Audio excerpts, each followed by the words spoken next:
Pokémon is a multifaceted media franchise spanning a TV show, a trading card game, movies, countless amounts of merchandise, but all of this originates from what happens in the main series games. At its core, Pokémon is a video game series, and the main series games dictate what happens with every other part of the franchise. However, would you believe that several Pokémon weren't even made for the games themselves? Despite the games being the center of the franchise, some Pokémon were created for other reasons, and were then acclimated into the games as opposed to the other way around. This is a very interesting subset of Pokémon that we're going to cover in depth today, so without any further ado, let's go ahead and get into it.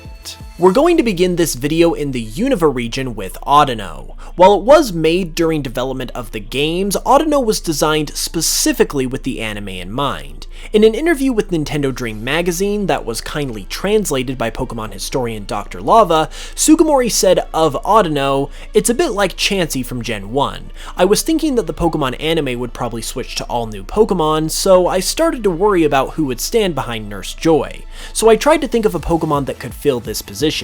Chansey is quite important in the games as well, which affirmed in my mind the importance of designing a new Pokemon for this role." Everyone certainly does view Audino as Gen 5's Chansey, so it definitely did a good job of filling this role, but it's cool to know that it was the anime that primarily inspired its creation. Other Pokemon that have only ever appeared in the anime, but very likely inspired actual Pokemon that have since appeared in the games, are a trio of Pokemon that appeared in Entei: Spell of the Unknown. At the beginning of the movie, Molly Hale and her father are looking through a book of legendary Pokemon that Molly's father says are artist depictions of what these legendary Pokemon might look like. We get to see a few different pages of this book, and while we haven't seen these Pokemon in these exact forms anywhere else, Pokemon that came in later generations after this movie seem to heavily align with these drawings. For instance, the sun Pokemon on one of the pages, shining over a tropical beach, draws heavy parallels to Solgaleo, a sun-based legendary with a tropical beachy region that it calls home. On another page, we see a man seemingly commanding some unknown. Now, while this is clearly a human in the picture, does this picture not look exactly like Arceus when it commands the unknown itself? The man even appears the same way that God, which Arceus is in the Pokemon world, appears in most artist renditions. Finally, while this picture of a fairy-like Pokemon doesn't draw quite as strong parallels with any legendary we know currently, if these other two pictures are any indication, it's only a matter of time till we see a legendary that fits this image, as it certainly seems that these depictions of legendary Pokemon in the anime had something to do with the designs of actual legendary Pokemon that appeared later on in the games. One Pokemon that not only wasn't made for the games, but hasn't appeared in the games at all is this strange bubble-like Pokemon that appeared in the Pokemon Pocket Monsters manga. This Pokemon never received a name in the manga, which is admittedly a very strange telling of the Pokemon story, but it was found and caught by Red in Viridian Forest, and is later mentioned to be a bug type. However, the Pokemon escapes in the same chapter that it is caught, never to be seen again, and unfortunately leaving us without a chance to learn more about it. As I said, this came out of a wacky manga to say the least, and one that shouldn't really be taken seriously, but nevertheless it is still official Pokemon material, so if through nothing else but technicality, it can be considered an official Pokemon, and who knows, maybe someday it'll resurface as a part of the main series. Another Pokemon that was made exclusively for the manga is Thuffizer, a fusion of Articuno, Zapdos, and Moltres. Years before Pokemon Fusion actually became a thing with Black and White Kyurem, Thuffizer appeared in the Pokemon Adventures manga as the result of an experiment by Team Rocket. A bit of a monstrosity, this Pokemon combined both the traits and power of all three legendary birds, and as such was basically unstoppable. People have been discussing the idea of Pokemon Fusion practically since the series began, and this was our first real taste of it being an actual thing. To this point, we've only ever seen it with Black and White Kyurem in the games, but who knows, anything is possible, and maybe Thuffizer will make another appearance someday. While Audino, as we mentioned previously, was created with the anime in mind, another Pokemon was simply created for the anime, period. Lugia was never originally meant to appear in the games, or at least that wasn't the intention, and was created by the anime's head writer Takeshi Shudo, specifically for the second Pokemon movie, The Power of One.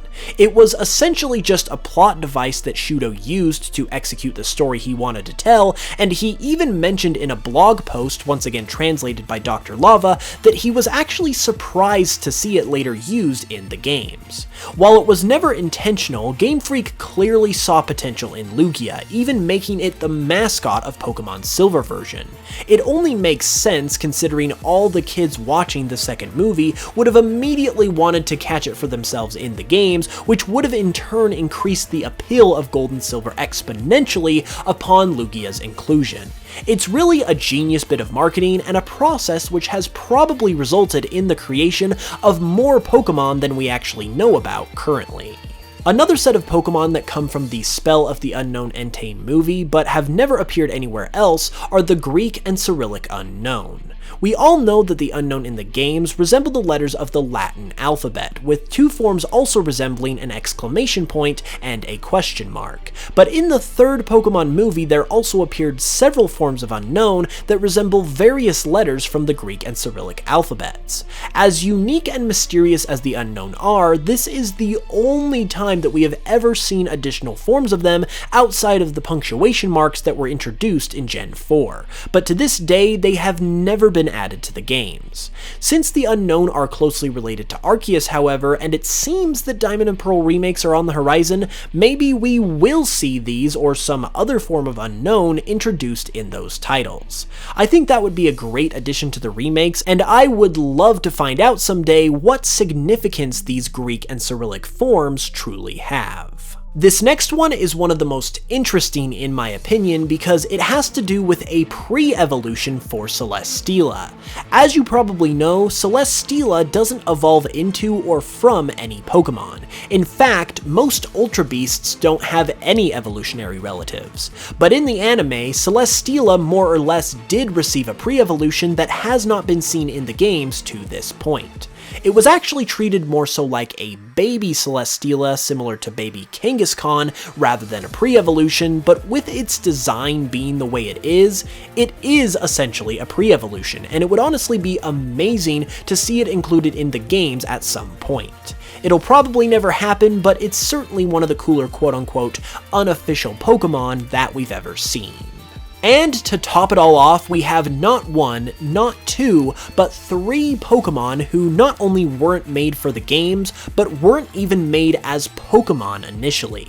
Tyranitar, Hitmontop, and Tortuga, albeit in an earlier beta stage, were all made as non-Pokemon creatures by Ken Sugimori specifically for a special issue of a Japanese magazine. They initially had no connection to Pokemon whatsoever other than being Pokemon-like, but eventually, as we know, their designs were eventually revisited and acclimated into the franchise as actual Pokemon.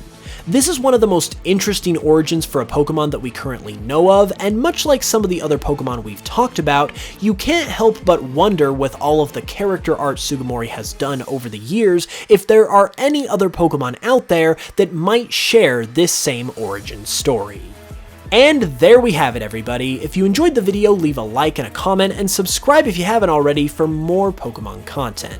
You can also support the channel and help me make more videos like this by listening to my Pokemon remixes on Spotify and checking out my Pokemon Cardinal project, the first 2 episodes of which are out right now. With that said, I'll be back on Saturday with another video, and until then, as always, I love you all, and I will smell you guys later.